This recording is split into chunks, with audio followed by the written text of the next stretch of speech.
रजिया सुल्तान 1236 से 1240। रजिया सुल्तान दिल्ली की जनता के सहयोग से रजिया ने सरता पर नियंत्रण स्थापित किया। तुर्कों की शक्ति को नियंत्रित करने के लिए गैर तुर्कों को सरता में भागीदारी दी। जैसे इथोपिया के मलिक याकूत को अश्व सेना का प्रमुख बनाया। अश्व सेना मतलब अमीर ए आखूर। गैर तुर्कों को महत्व देना। पुरुषों की पोशाक में रहना, पुरुषों की पोशाक में देखाड़ में आना, महिला होना इत्यादि कारणों से उलेमा एवं अमीरों ने रजिया को सरता से हटाने की योजना बनाई। रजिया षड्यंत्र का शिकार हुई और पंजाब से दिल्ली लौटने के क्रम में हरियाणा में कुछ लिटरेरों ने हत्या कर दी। बहराम शाह 1240 से 1242, मसूद शाह 1242 से 1246, नसरुद्दीन महमूद 1246 से 1265। नसरुद्दीन महमूद में बलबन का दामाद पीएम रहे, सभी निर्णय लेता था। बलबन अमीरों के वर्चस्व का काल है ये। बलबन 1265 से 1287। सुदृढ़ीकरण कॉन्सिलरेशन।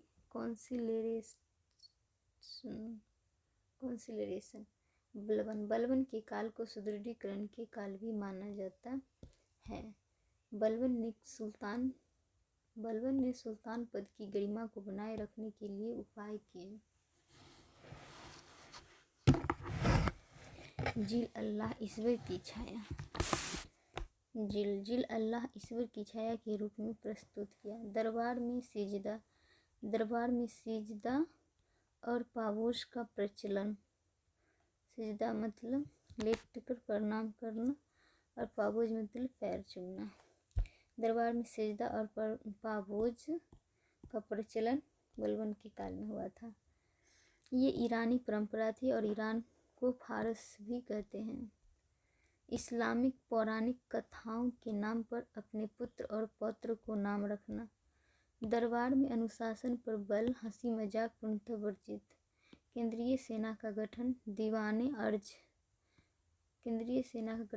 मतलब दीवाने अर्ज तथा गुप्तचर व्यवस्था को प्रभावी बनाया। बलबन के काल में दिल्ली के आसपास लूटपाट की गतिविधियों को नियंत्रित करने के लिए कठोर उपाय किए। इसे रक्त एवं लौह की नीति के नाम से भी जाना जाता है। मेवाड़, अमरोहा, बड़न मंगोल समस्या से निपटने के लिए सीमा पर योग्य लोगों को नियुक्त किया। सैनिक चौकियों की स्थापना की तथा शिकार के बहाने सेना को हमेशा सक्रिय रखता था और साम्राज्य विस्तार के उद्देश्य से कोई अभियान नहीं किया। केकुबाड़ 1287 से 1290, क्यूमर्स 1290। खिलजी वंश 1290 से 1320 ईस्वी में फर्स्ट में जलालुद्दीन खिलजी 1290 से 1296। भतीजा अलाउद्दीन गुरसुफ भतीजा रहे जलालुद्दीन खिलजी के। मिल्सा चंदेरी देवगिरी पर आक्रमण किया और खूब धन इकट्ठा किया। खिलजी वंश के संस्थापक मंगोलों से समझौता। जलालुद्दीन खिलजी वंश के संस्थापक रहे। मंगोलों से समझौता, मंगोलों को दिल्ली में बसने की इजाज़त और उन्हें नौ मुसलमान या नया मुसलमान कहा गया।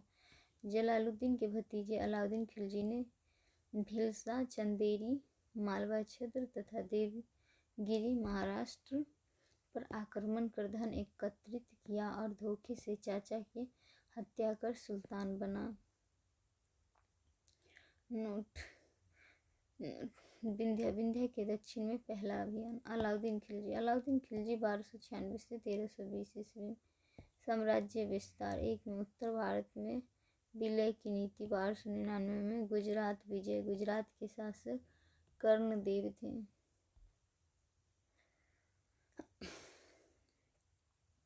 बघेला वंश के सोलंकी। 1300 से 1301 में 1301 में रणथंभौर विजय शासक हमीरदेव। 1303 में चित्तौड़ शासक रतन सिंह पद्मिनी। 1305 में मालवा शासक महलक देव। दक्षिण भारत में अधिराजस्वनी नीति, अधीनता स्वीकार करें और उपहार दे सैन्य सहायता लें। 1306 से 1309 ईस्वी में मलिक काफूर के नेतृत्व में दक्षिण राज्य के विरुद्ध अभियान और इन राज्यों ने अलाउद्दीन खिलजी की अधीनता स्वीकार की। एक में देवगिरी के यादव वंश, दूसरा वारंगल के काकतीय वंश, तेलंगाना या आंध्र प्रदेश द्वार समुद्र का होयसल वंश, कर्नाटक मदुरा के पांड्य वंश। अमीरों पर नियंत्रण स्थापित करने के लिए अलाउद्दीन खिलजी के द्वारा उठाए गए कदम। अमीरों से बकाया राशि को वसूली के लिए दीवाने मुस्तखराज का गठन। अमीरों के मध्य वैवाहिक संबंधों पर नियंत्रण तथा मद्यपान पर भी नियंत्रण और साथ ही गुप्तचर व्यवस्था को और अधिक कुशल बनाया। अलाउद्दीन खिलजी ने एक वार्तालाप के दौरान स्पष्ट शब्दों में यह घोषणा की कि राज्य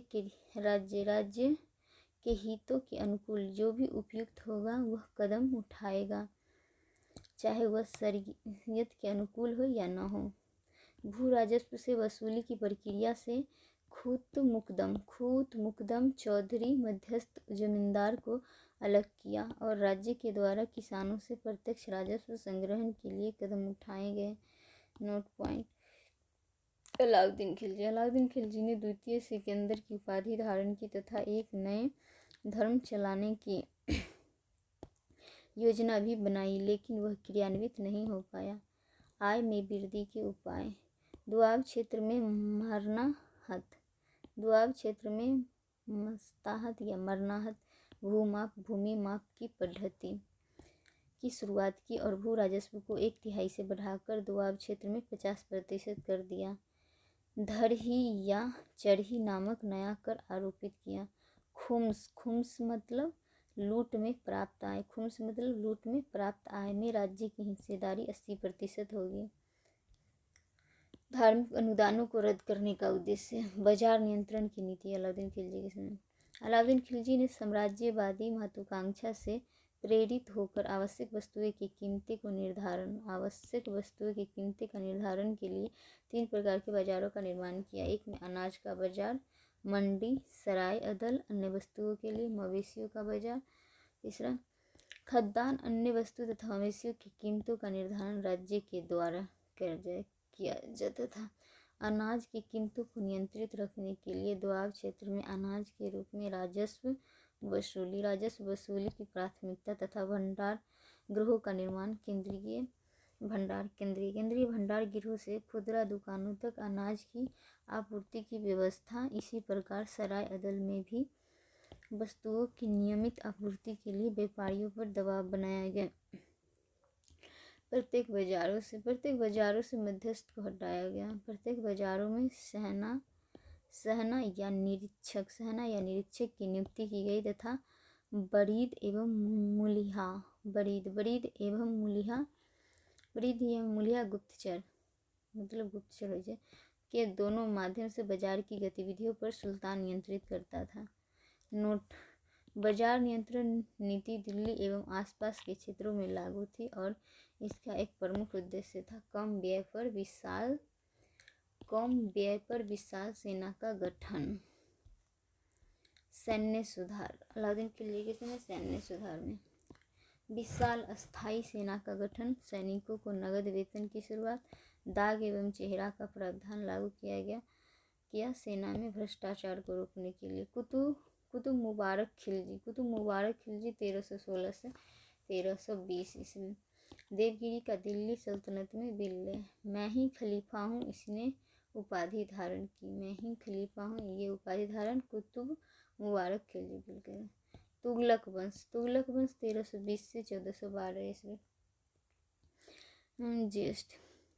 तुगलक वंश 1320 से 1412 ईस्वी। गयासुद्दीन तो जीएसटी मतलब गयासुद्दीन तुगलक ज्येष्ठ गयासुद्दीन तुगलक 1320 से 1325 ईस्वी। तुगलक वंश का संस्थापक गयासुद्दीन तुगलक। मोहम्मद बिन तुगलक MBT, मोहम्मद बिन तुगलक MBT मतलब जूना खां के नेतृत्व में वारंगल काबिले दिल्ली सल्तनत में गयासुद्दीन तुगलक ने बंगाल में विद्रोह का दमन किया और बंगाल से लौटते वक्त उसके स्वागत के लिए अफगानपुर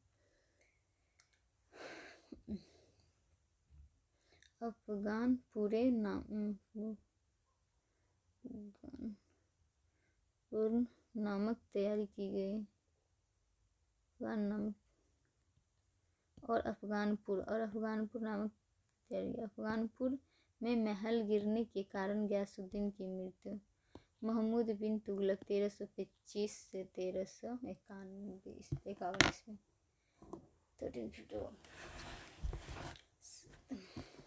सल्तनत कालीन शासकों में MBT मोहम्मद बिन तुगलक को सर्वाधिक विद्वान श्रेणी के शासकों के रूप में रखा जाता है। हालांकि इसके व्यवहारों के कारण इसे समकालीन विद्वानों ने दयालु, निष्ठुर, रक्त पिपासु, पागल इत्यादि गुणों या नामों से उल्लेख किया है। साम्राज्य विस्तार। MBT के काल में साम्राज्य विस्तार। उत्तर पश्चिम में पेशावर पर नियंत्रण तथा हिंदू कुश पर्वतमाला तक दिल्ली सल्तनत का नियंत्रण स्थापित हुआ। दक्षिण भारत में द्वार समुद्र एवं मदुरा का भी दक्षिण भारत में विलय। मोहम्मद बिन तुगलक ने योग्यता के आधार पर भारतीय मुसलमानों एवं हिंदुओं को भी भारतीय प्रशासन में महत्व दिया। इससे तुर्क अमीरों की नाराजगी बढ़ी। अलाउद्दीन खिलजी की तरह इसने भी उलेमा को राजनीतिक से अलग रखा तथा उलेमा के साथ आम लोगों को व्यवहार। इससे उलेमा वर्ग में असंतोष बढ़ा। जब इसके शासनकाल में विद्रोह की संख्या बढ़ी तो उलेमा को संतुष्ट करने के लिए इसने खलीफा से मान्यता प्राप्त की। निजामुद्दीन औलिया के शिष्य मुइजुद्दीन चिश्ती की दरगाह होली एवं अन्य व्यवहारों में भाग लिया। इसका शासन काल 5 परियोजनाओं को लेकर विशेष तौर पर चर्चित रहा। बरनी में उल्लेख किया। राजधानी में परिवर्तन। मोहम्मद बिन तुगलक के काल में दोआब में वृद्धि। सांकेतिक मुद्रा। मोहम्मद बिन तुगलक। खुरासान। मोहम्मद बिन तुगलक। कराचीन अभियान। मोहम्मद बिन तुगलक वंश 1320 से 1412 ईस्वी। मोहम्मद बिन तुगलक 1325 से 1351। मोहम्मद बिन तुगलक की 5 परियोजनाएं। 1 में राजधानी परिवर्तन। दिल्ली के स्थान पर देवगिरी या दौलताबाद को राजधानी बनाया गया। दूसरा, दोआब में कर वृद्धि। गंगा यमुना दोआब में खराज की दर बढ़ाकर 1/3 की तुलना में 50% कर दी गई। हालांकि जब भू राजस्व में वृद्धि की गई तब दोआब में अकाल आया हुआ था। किसानों ने इस चीज का विरोध किया। सुल्तान की जब स्थिति की जानकारी हुई तब राहत के लिए कुछ कदम उठाए, जैसे किसानों को बीज, पशु सिंचाई इत्यादि के लिए ऋण उपलब्ध करवाए गए। तकावे ऋण। Note point. मोहम्मद बिन तुगलक ने कृषि की उत्पादकता बढ़ाने के लिए कुछ नए प्रयोग भी किए, जैसे दीवाने कोही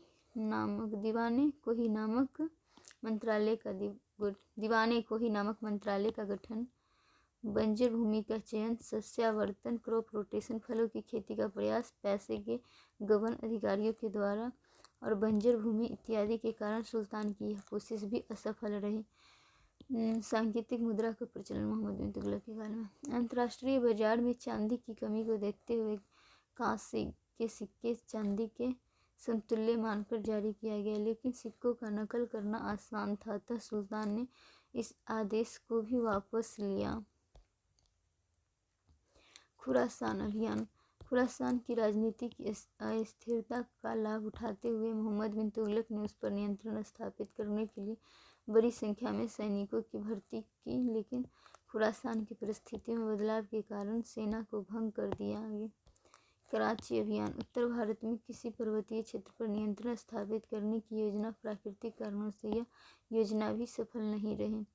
मोहम्मद बिन तुगलक के समय प्रमुख विद्रोह। 1334 में मदुरा स्वतंत्र। दक्षिण तमिलनाडु। 1336 में विजयनगर राज्य की स्थापना। 1338 में बंगाल स्वतंत्र, 1346 से 1347 में बहमनी राज्य की स्थापना। बदायूनी ने कहा है, राजा को प्रजा से और प्रजा को राजा से मुक्ति मिली। बहमनी विजयनगर। फिरोज शाह तुगलक 1351 से 1388 ईस्वी। राजनीतिक क्षेत्र में एक में साम्राज्य विस्तार के लिए कोई अभियान नहीं तथा बंगाल पर नियंत्रण के लिए 2 अभियान, लेकिन सफलता नहीं मिली। बंगाल अभियान के क्रम में उड़ीसा में पुरी के जगन्नाथ मंदिर को नुकसान। उड़ीसा जाजनगर। अमीरों के पद को वंशानुगत तथा सैनिकों को भू राजस्व के रूप में वेतन। सेना में भ्रष्टाचार को बढ़ावा मिला। उलेमा के प्रशासन पर राजनीतिक पर प्रभाव पड़ा और इसके नीतियों में धार्मिक कट्टरता के तत्व भी दिखाई पड़ते हैं, जैसे ब्राह्मणों पर जजिया कर लगाना, मंदिरों को नुकसान पहुंचाना इत्यादि। कल्याणकारी कार्य। मोहम्मद बिन तुगलक कल्याणकारी कार्य। कृषि के क्षेत्र में मोहम्मद बिन तुगलक के द्वारा किसानों को दिए गए कर्जों को माफ़ किया तथा बड़ी संख्या में उपकरों को समाप्त कर शरीयत से मान्यता प्राप्त केवल 4 करों को ही लागू किया। दिल्ली के आसपास 11 नहरों का निर्माण, हर सर्व नामक सिंचाई कर भी लगाया। राजकीय आय में वृद्धि के लिए दिल्ली के आसपास 1200 फलों के बगीचों का निर्माण और खराज मतलब भूमि कर 1/3। सामाजिक सुरक्षा के क्षेत्र में दीवाने खैरात मतलब गरीबों और अनाथों, विधवाओं इत्यादि को दान देने के लिए अलग से विभाग का गठन। दीवाने खैरात। और दीवाने बंदगान मतलब दासों के उन्नत जीवन के लिए। निःशुल्क चिकित्सा के लिए दारुल शिफा का निर्माण, बेरोजगार को रोजगार देने के लिए। और अल्लाह से कार्यालय का निर्माण, बड़ी संख्या में सड़कों, सराय इत्यादि का भी निर्माण। अन्य सांस्कृतिक कार्य। मदरसा एवं मकतब प्राथमिक शिक्षा केंद्र का निर्माण। दिल्ली स्थित हौज ए खास तालाब का पुनरुद्धार, बड़ी संख्या में शहरों का निर्माण। जौनपुर मोहम्मद बिन तुगलक की याद में। फिरोज शाह कोटला, हिसार, फिरोजाबाद इत्यादि। फिरोज शाह तुगलक की मृत्यु के पश्चात अपेक्षाकृत अयोग्य शासक का उत्थान। अंतिम शासक नसरुद्दीन मोहम्मद। इसी के शासनकाल में 1398 से 1399 में समरकंद के शासक तैमूर का भारत पर आक्रमण, उत्तर पश्चिम तथा दिल्ली में लूटपाट, इससे सल्तनत की प्रतिष्ठा को व्यापक ठेस पहुंची और सल्तनत के विघटन के एक नए दौर की शुरुआत। 1398 ईस्वी में जौनपुर में सरकी वंश की स्थापना। मलिक उल सर का संस्थापक था। 1401 में गुजरात में मुजफ्फर शाही वंश, जफर खां / ख्वाजा जहां संस्थापक। 1406 में मालवा में हुसंग शाही वंश, दिलावर खां संस्थापक। सैयद वंश 1414 से 1451, खिलजी खां संस्थापक। लोधी वंश 1451 से 1526। लोधी वंश में बहलोल लोधी 1451 से 1489, सिकंदर लोधी 1489 से 1517, इब्राहिम लोधी 1517 से 1526। लोधी वंश में प्रथम अफगान साम्राज्य। बहलोल लोधी 1451 से 1479। लोधी वंश का संस्थापक बहलोल लोधी वंश का संस्थापक। सल्तनत काल में सबसे लंबे समय तक शासन करने वाला शासक लोधी। अमीरों के साथ बराबरी के व्यवहार के कारण चर्चा में रहा। सिकंदर लोधी 1489 से 1517, सुल्तान तथा अमीरों में दूरी, लेकिन अमीरों को अपमानित नहीं किया। जौनपुर का दिल्ली सल्तनत में विलय। 1506 में आगरा को राजधानी बनाया। गुलरुखी उपनाम से कविताएं लिखता था। सिकंदर लोधी कबीर सिकंदर के समकालीन और दोनों के कबीर सिकंदर के समकालीन और दोनों के मनमुटाव की बात की जाती है। फिरोज शाह तुगलक के तरह इसने भी निर्धनों की सहायता की तथा बेरोजगारों के लिए बेरोजगारी भत्ते का प्रावधान। इब्राहिम लोदी 1517 से 1526 इसने अमीरों को अपमानित किया। 1526 ईस्वी में पानीपत के प्रथम युद्ध में बाबर से पराजित और दिल्ली सल्तनत का अंत समापन हुआ। दिल्ली सल्तनत का पतन। एक उत्तराधिकार के नियम का अभाव, जिसके कारण शर्ता सुल्तान को लेकर संघर्ष और समय समय पर राजनीतिक अस्थिरता। सुल्तान एवं अमीरों के मध्य तथा सुल्तान एवं उलेमा के बीच संघर्ष या तनाव। तीसरा, विदेशी आक्रमण जैसे तैमूर एवं बाबर के आक्रमण के पश्चात कुछ शासकों की नीतियाँ। मोहम्मद बिन तुगलक के काल में भारतीय उपमहाद्वीप पर प्रत्यक्ष शासन।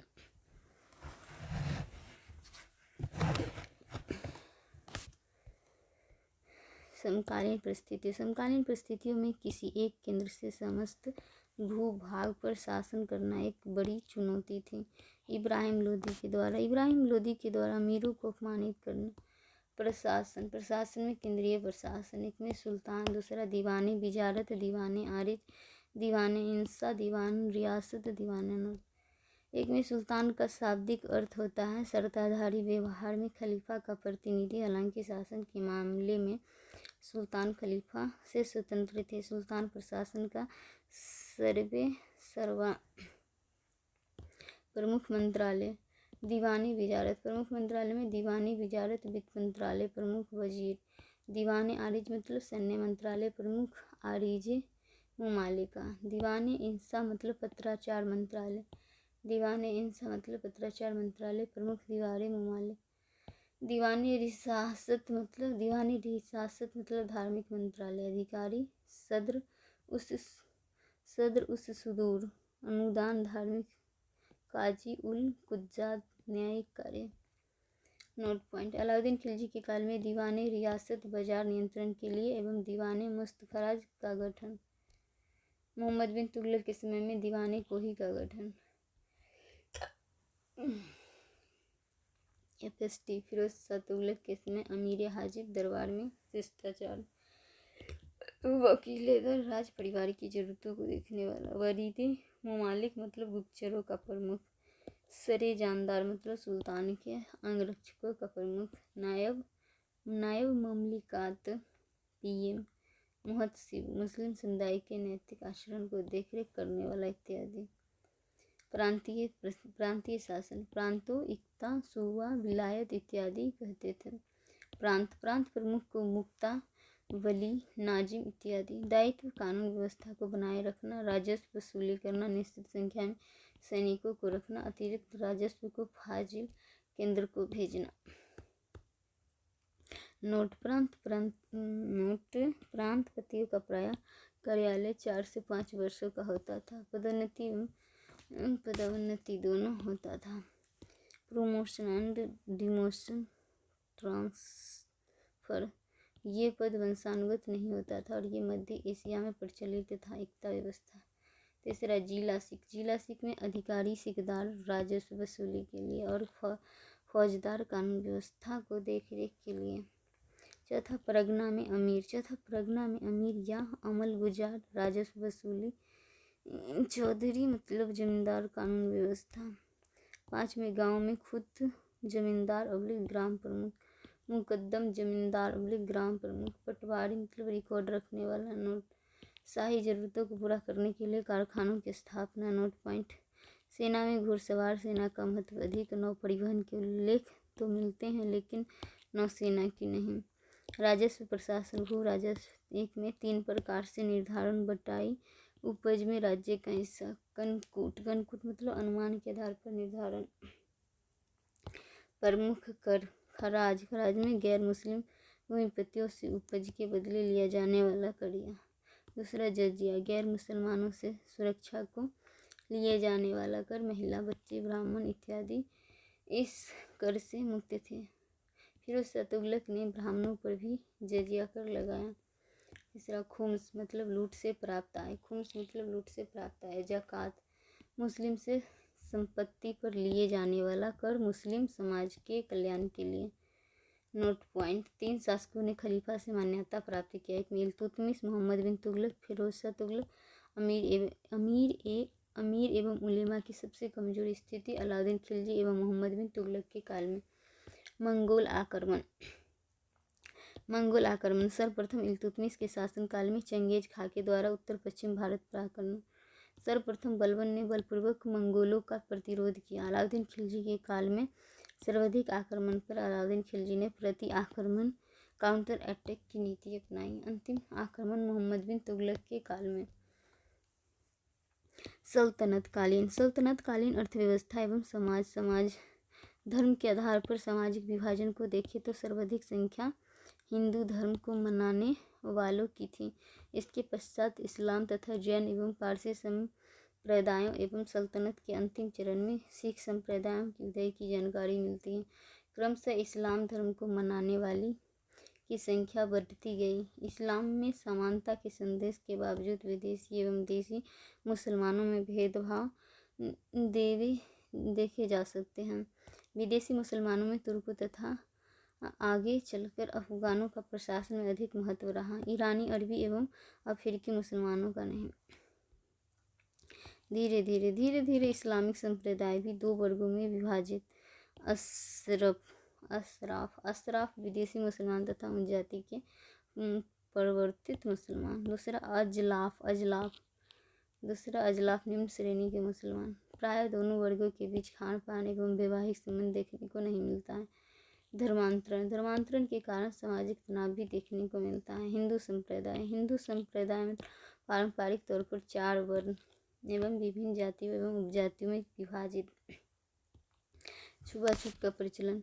दिल्ली सल्तनत की स्थापना के पश्चात शासक वर्ग के रूप में ब्राह्मणों एवं राजपूतों का महत्व कम हुआ, लेकिन ग्रामीण क्षेत्र में अभिजात वर्ग के रूप में इनका दबदबा बना रहा। तुर्कों के आगमन के पश्चात दास प्रथा का और विस्तार हुआ। शाही दास को बंदा एवं बुर्दा सामान्य दास को कहते थे।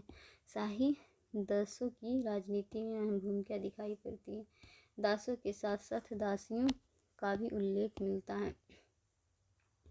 घरेलू कार्यालय में लगाए जाने का उल्लेख भी मिलता है। समाज में महिलाओं की स्थिति बेहतर नहीं थी, चाहे वह हिंदू समाज हो या मुस्लिम समाज में पर्दा प्रथा, बहु विवाह प्रथा जैसी कुरीतियाँ प्रचलित थी। उसी प्रकार हिंदू समाज में भी सती प्रथा और विधवाओं का दयनीय दशा इत्यादि कुरीतियाँ पहले से चली आ रही थी। हालांकि सामाजिक बंदी से वह कुरीतियों का प्रभाव दोनों ही संप्रदायों में उच्च वर्गीय महिलाओं पर अधिक प्रतीत होता है, क्योंकि निम्न वर्गीय महिलाएं बहुत आर्थिक रूप से आत्मनिर्भर अमीर थीं। उच्च वर्गीय महिलाओं की राजनीतिक के पीछे पर्दे के पीछे से राजनीतिक सक्रियता की भी जानकारी मिलती है। शैक्षणिक दृष्टिकोण से भी महिलाओं की स्थिति बेहतर नहीं थी। राजपूत समाज में जौहर प्रथा के प्रचलन की भी जानकारी मिलती है। हिंदू समाज में पहले की तरह ही शिक्षा पद्धति का प्रचलन। इसमें प्रारंभिक शिक्षा में मंदिरों की महत्वपूर्ण भूमिका दिखाई पड़ती है। इस्लामिक समाज में मकतब नामक शिक्षा केंद्र तथा उच्च शिक्षा मदरसा में दी जाती थी। तुर्कों के आगमन के पश्चात तथा प्रशासनिक भाषा के रूप में फारसी का महत्व बढ़ा और बोलचाल की नई भाषा के रूप में उर्दू का उदय हुआ। इस्लाम में धर्म की भाषा के रूप में अरबी भाषा का प्रचलन था। हिंदू समाज में संस्कृत भाषा के साथ साथ हिंदी एवं अन्य भाषा का प्रचलन। हालांकि दोनों ही समाज के लोग शिक्षा तथा बोलचाल में एक दूसरे की भाषा का उपयोग करने लगे। शिक्षा के विषय के रूप में धर्म, न्याय, तर्क, इतिहास, भाषा इतिहास, व्याकरण, चिकित्सा इत्यादि को महत्व दिया गया। प्राचीन काल के तरह ही शिक्षा अनुदानों पर निर्भर थी।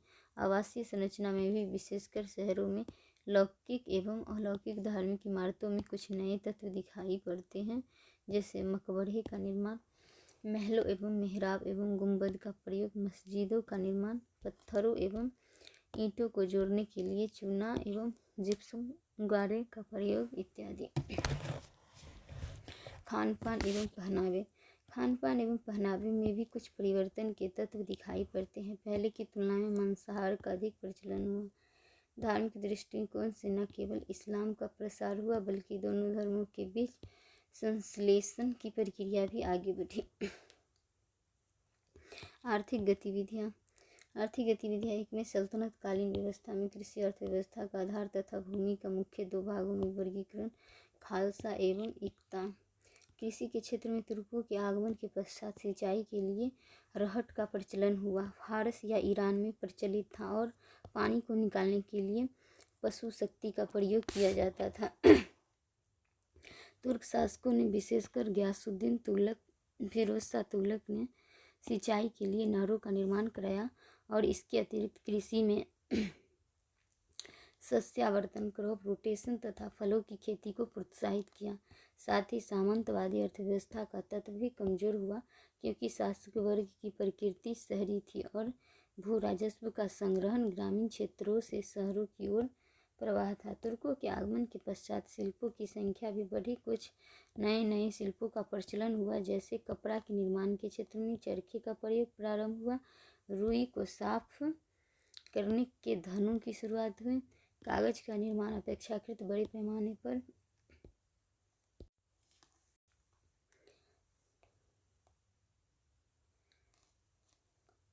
कागज का निर्माण अपेक्षाकृत बड़े पैमाने पर फर्मेंटेशन, आसवन विधि से शराब का निर्माण, बर्तनों पर कलई, एक धातु का कोट का निर्माण और पुस्तकों पर जिल्दसाजी का कला प्रचलित हुई। सैन्य क्षेत्र में विशेषकर घुड़सवारी से संबंधित लौह शिल्पों का प्रचलन बढ़ा, जैसे घोड़े की नालाबंदी। कृषि के तरह शिल्पी भी सामंती बंधन से मुक्त हुए,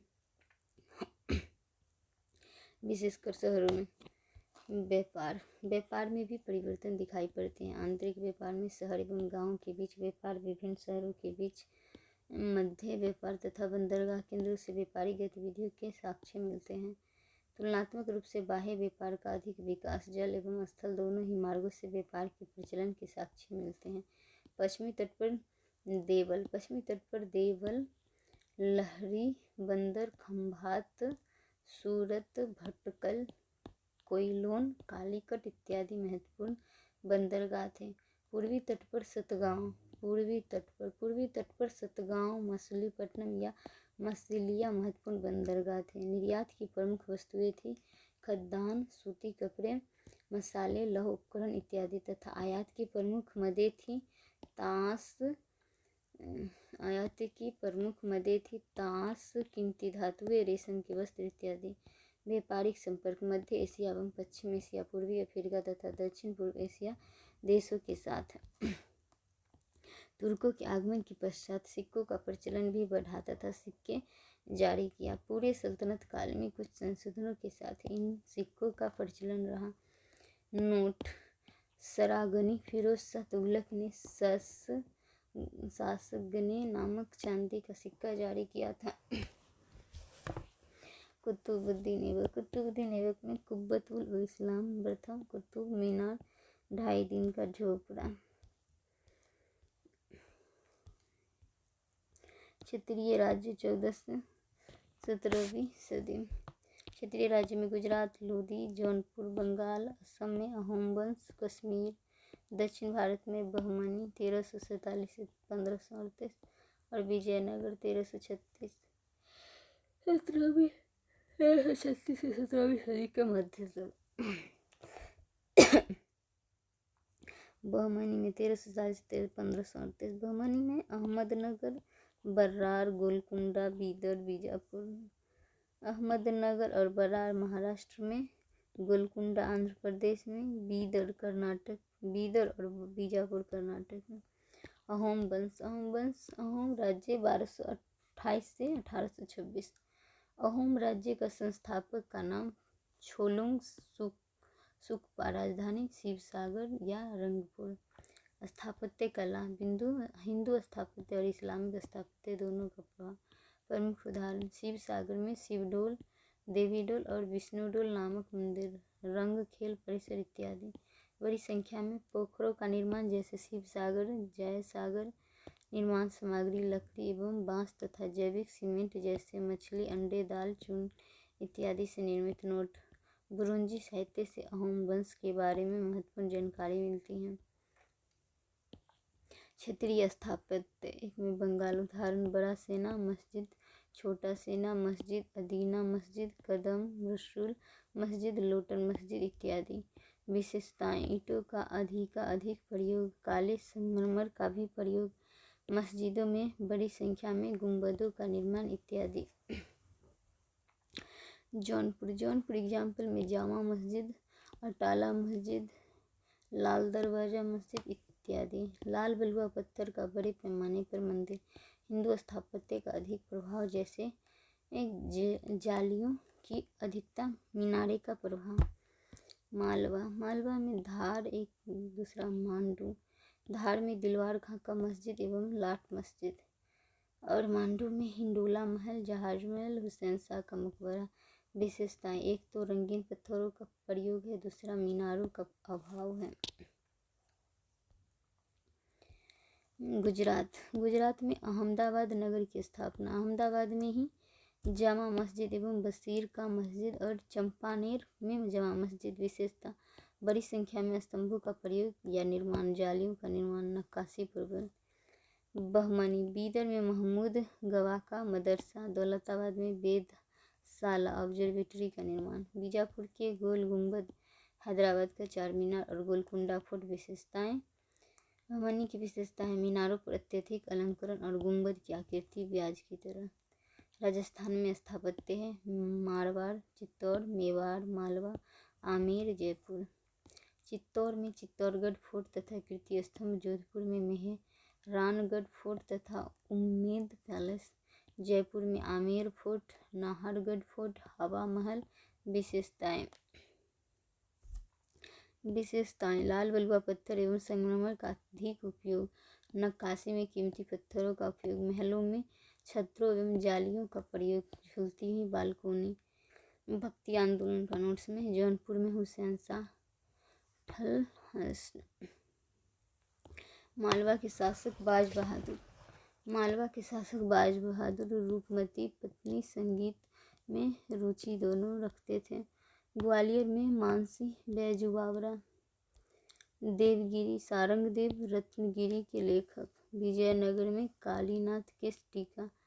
सूफी आंदोलन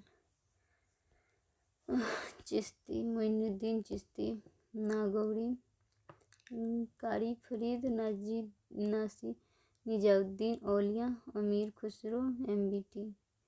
चिश्ती में चिश्ती संप्रदाय, सुहारवर्दी, फिरदौसी, कादरी, नक्शबंदी, सत्तारी, गरीब। तसव्वुफ सूफीवाद, मलफूजात सूफी साहित्य, खानकाह आश्रम, सिलसिला, गुरु शिष्य परंपरा, पीर शेख मुर्शिद, गुरु मुरीद शिष्य, सामूहिक संगीत चिश्तियों ने लोकप्रिय बनाया था। सूफी आंदोलन इस्लाम में एक उदारवादी एवं रहस्यवादी आंदोलन का प्रतिनिधित्व करता है। इसके अंतर्गत गुरु के निर्देशन में अलग अलग चरणों से गुजरते हुए ईश्वर की अनुभूति तथा प्रयास किया जाता है। व्यापक अर्थों में यह एक सामाजिक धार्मिक सुधार आंदोलन है जो इस्लाम के साथ उत्पन्न धार्मिक कुरीतियों पर प्रभाव करता है और उसे दूर करने पर बल देता है। उदय के कारण इस्लामिक शासकों का विलासिता, एक्सिज्म और गैर इस्लामिक प्रजा के साथ भेदभाव युक्त व्यवहार के विरुद्ध, सामाजिक आर्थिक असमानताओं के कारण, रूढ़िवादी वर्ग या उलेमा वर्ग के बढ़ते प्रभाव के कारण।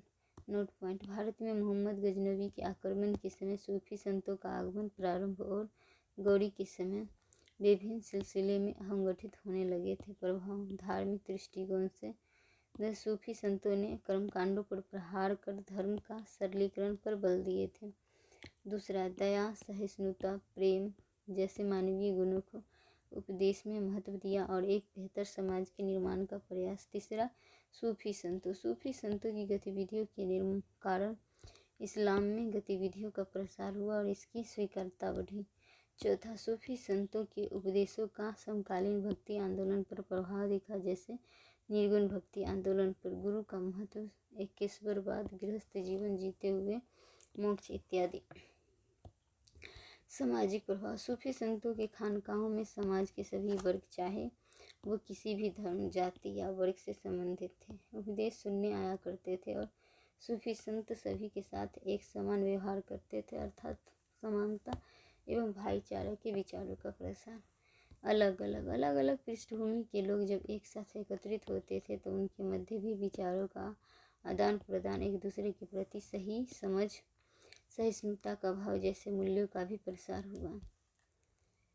खानकाहों में लिंग के आधार पर भी कोई भेद था और न ही किसी प्रकार के छुआछूत का प्रचलन। इतना ही नहीं, गरीबों की सेवा की सच्ची ईश्वर की सेवा के रूप में सूफी संतों ने प्रस्तुत किया। भाषा एवं साहित्य पर प्रभाव। सूफी संतों ने भाषा एवं साहित्य को समृद्ध किया। भारत में उर्दू की उत्पत्ति एवं विकास में सूफी संतों की महत्वपूर्ण भूमिका रही। अमीर खुसरो उर्दू के महत्वपूर्ण कवि।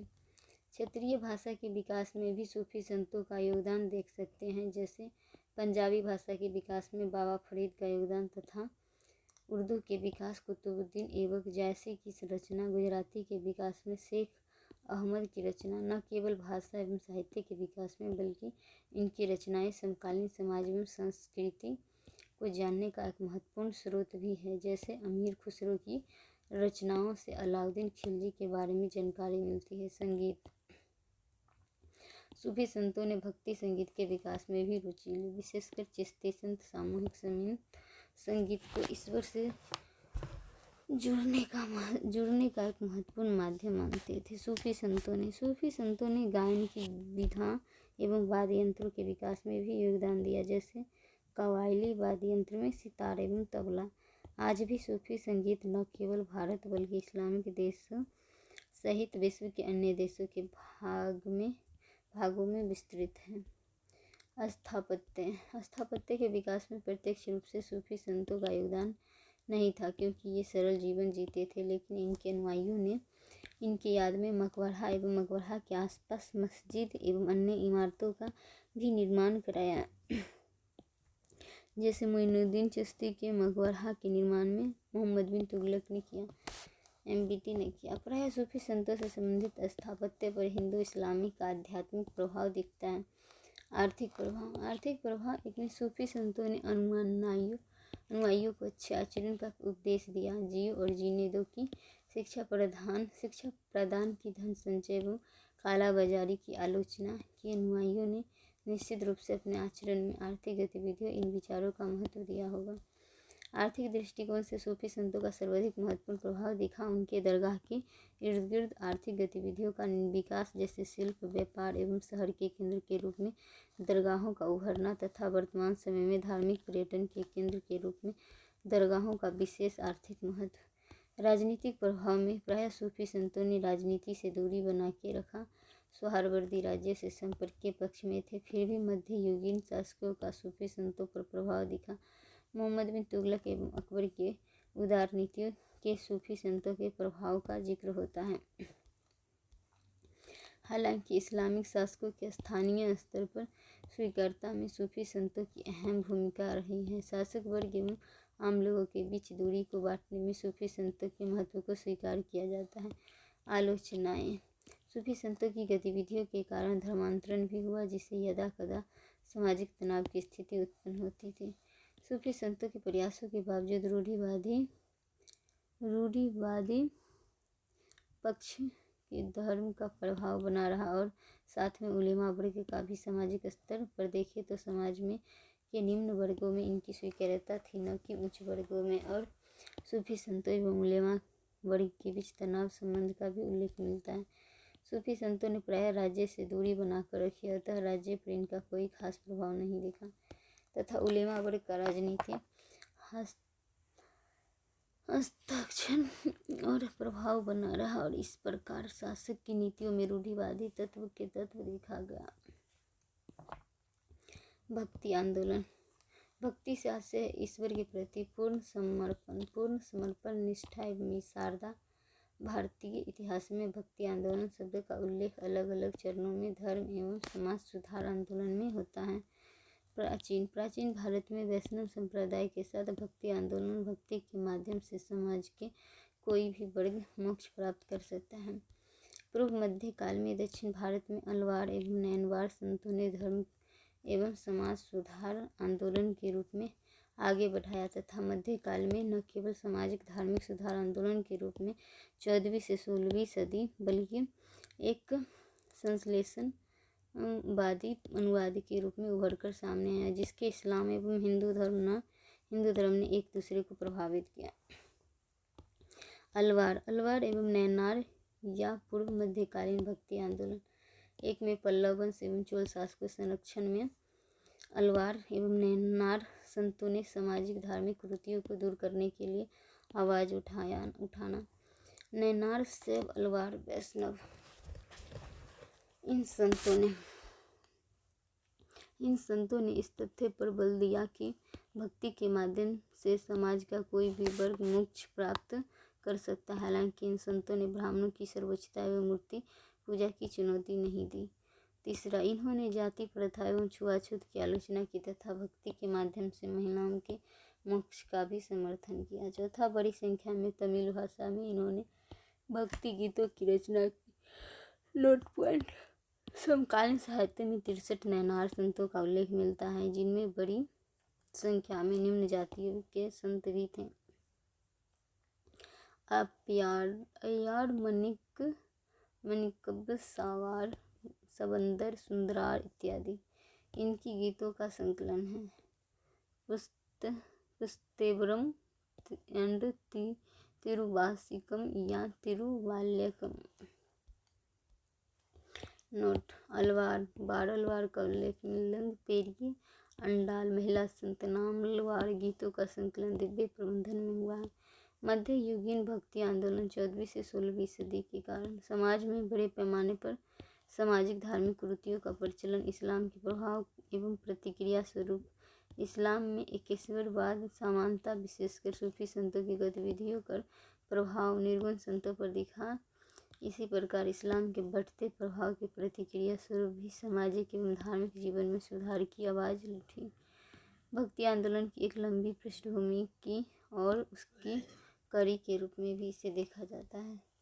शहरीकरण की प्रक्रिया ने एक नए परिवेश को जन्म दिया और इस परिवेश में सुधारकों को परिस्थितियों के अनुकूल अपने बातों को रखने का अवसर मिला।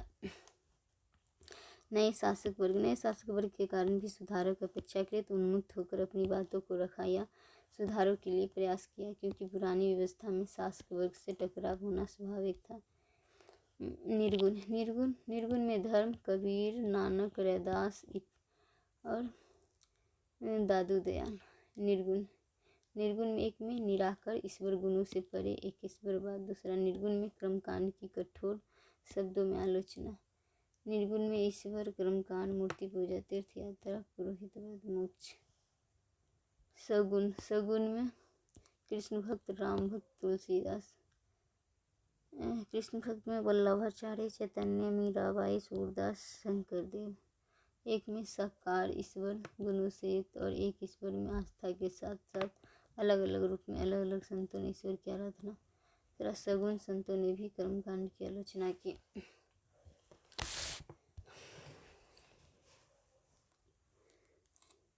निर्गुण में मूर्ति पूजा के आलोचक। सगुण में ईश्वर के साकार रूप में आराधना। निर्गुण में तीर्थ यात्रा में इनकी आस्था नहीं और सगुण में इनकी तीर्थ यात्रा में आस्था थी। निर्गुण में पुरोहितवाद का कठोर शब्दों में आलोचक। सगुण में पुरोहितवाद को आलोचना के शब्द कठोर नहीं थे। निर्गुण में मोक्ष के लिए भक्ति को महत्व। भक्ति के माध्यम से समाज का कोई भी व्यक्ति मोक्ष प्राप्त कर सकता है। हालांकि मोक्ष के लिए गुरु के संधियों को अधिक महत्व देते थे तथा कर्म करते हुए गृहस्थ जीवन जीते हुए मोक्ष की बात करते थे। सगुण में सगुण संत भी भक्ति के माध्यम से मोक्ष पर बल, समाज के सभी वर्गों के लिए मोक्ष सुगम मानते थे, लेकिन अधिकांशतः संतों ने सन्यासी जीवन के साथ तथा सन्यासी जीवन का महत्व दिया। निर्गुण में भक्ति के साथ संगीत पर बल। सगुण में भक्ति में संगीत पर अत्यधिक बल। निर्गुण में क्षेत्रीय भाषा में उपदेश, सगुण में स्थानीय भाषा में उपदेश। निर्गुण में प्रत्येक प्रकार की असमानता की आलोचना, चाहे वह धर्म, जाति या लिंग आधारित हो। सगुण में संतों ने भी प्रत्येक प्रकार की असमानता को आलोचना की।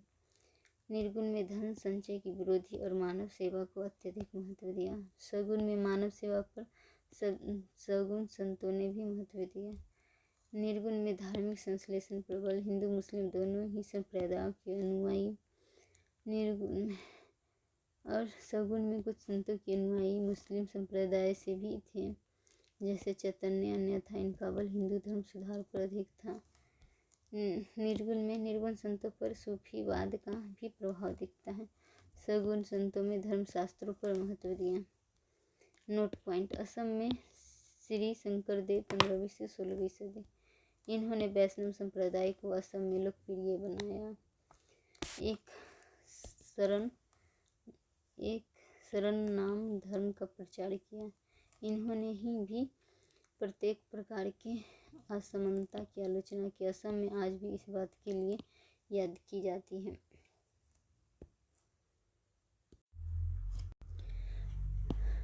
इन्होंने भी प्रत्येक प्रकार के असमानता की आलोचना की। असम में आज भी इस बात के लिए याद की जाती है। इनकी शिक्षा गीता एवं भागवत पुराण पर आधारित इनकी एक रचना है कीर्तन घोष, शंकरदेव की। इनकी द्वारा स्थापित मठ को सत्र कहते हैं। और यहाँ प्रदर्शित नृत्य किए जाने वाले मंच को सत्रिया कहते हैं। संगीत को भोर गीत तथा नाट्य को भावना कहते हैं। और पूजा घर को नाम घर कहते हैं। महाराष्ट्र धर्म की अधिकांशतः विशेषताएं निर्गुण संतों की तरह है, लेकिन महाराष्ट्र के अधिकांशतः संत विष्णु की विट्ठल रूप पढ़ारपुर में आराधना करते थे और पढ़ारपुर एक उसका महत्वपूर्ण केंद्र था। ज्ञानेश्वर, नामदेव, एकनाथ, तुकाराम राम भक्त चोखामेल निम्न जाति के थे। सखोबोई नोट: गुजरात में नरसिंह मेहता, जिसके गीत महात्मा गांधी गुनगुनाया करते थे।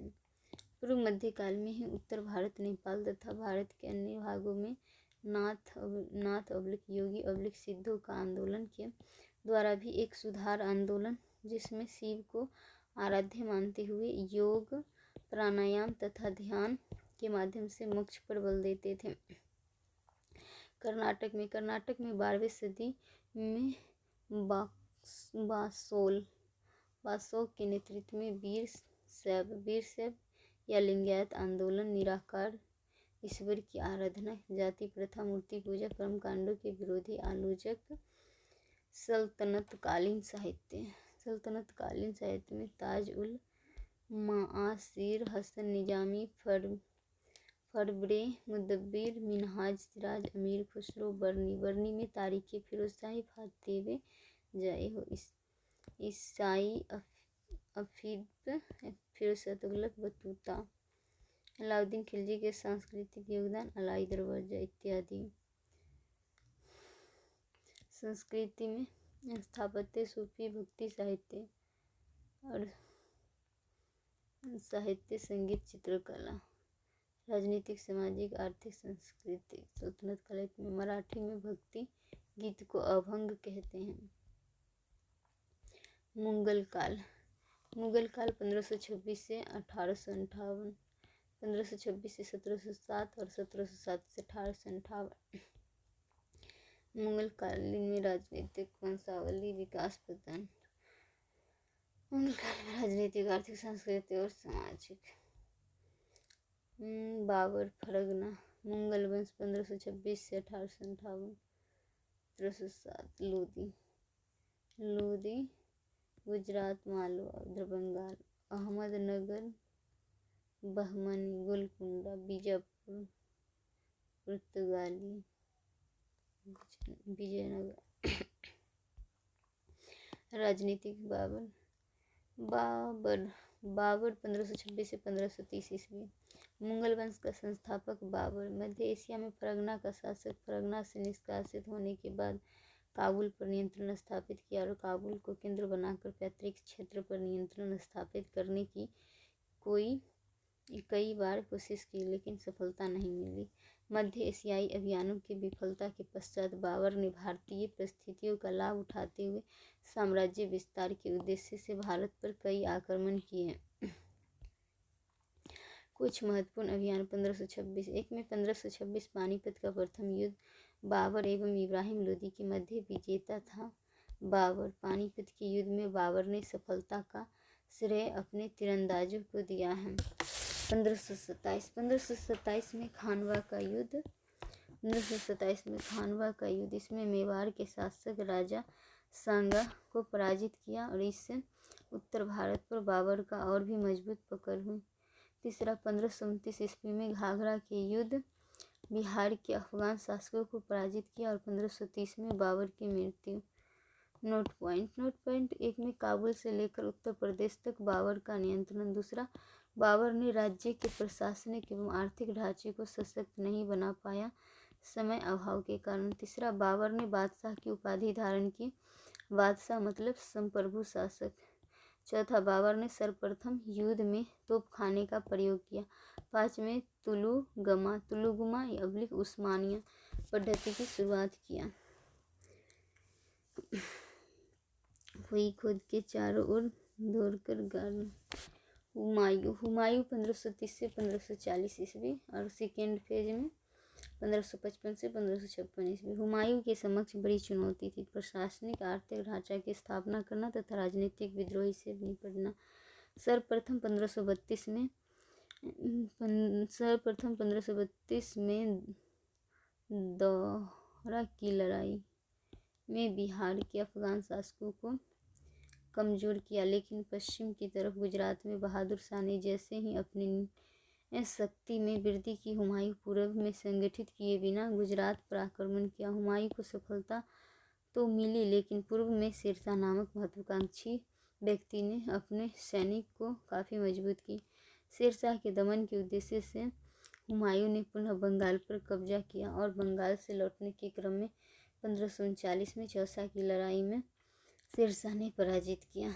1540 में शेरशाह ने कन्नौज गंगा बिलग्रामी के युद्ध में शेरशाह ने पुनः हुमायूं को पराजित किया। अंततः हुमायूं को ईरान में शरण लेनी पड़ी। दोबारा 1555 में हुमायूं ने दिल्ली पर कब्जा किया और 1556 ईस्वी में दिल्ली में पुस्तकालयों के सीढ़ियों से गिरने के क्रम में मौत हो गई। शेरशाह द्वितीय अफगान साम्राज्य 1540 से 1555 सूर्यवंश पहले अफगान लोदी वंश। शेरशाह बचपन का नाम फरीद सासाराम की जागीर प्रबंधन का पुत्र। कुछ समय के लिए जागीर प्रबंधन का अनुभव भी प्रारंभिक शिक्षा जौनपुर में हुई थी। इसके साम्राज्य की सीमा पश्चिम में मुल्तान पंजाब से लेकर पूर्व में बंगाल तक शेरशाह का नियंत्रण। राजस्थान के अधिकांशतः भूभाग पर भी शेरशाह का नियंत्रण। राजनीतिक स्थिरता तथा राजपूतों के प्रति अपेक्षाकृत उदार नीति। कानून व्यवस्था की स्थिति बेहतर और अपराध के लिए स्थानीय लोगों को उत्तरदायित्व मानता था। प्रशासन केंद्रीय एवं प्रांतीय प्रशासन दिल्ली सल्तनत की तरह स्थानीय शासन को व्यवस्थित रूप प्रदान किया। जिला को सरकार कहते थे। अधिकारी जिला स्तर पर सिकदाराना कानून व्यवस्था की जानकारी। मुंसिफाना लगान से संबंधित। परगना के स्तर पर सिफदार कानून व्यवस्था को देखने के लिए, मुंसिफ मुकदमों को देखने के लिए, देखरेख के लिए। अमीन लगान वसूलने के लिए। ग्रामीण स्तर पर प्रत्येक गांव में पटवारी जो लगान वसूली में तथा भूमि संबंधी रिकॉर्ड रखते थे तथा खुद एवं मुकद्दम नामक जमींदार जिन पर कानून व्यवस्था बनाए रखनी थी।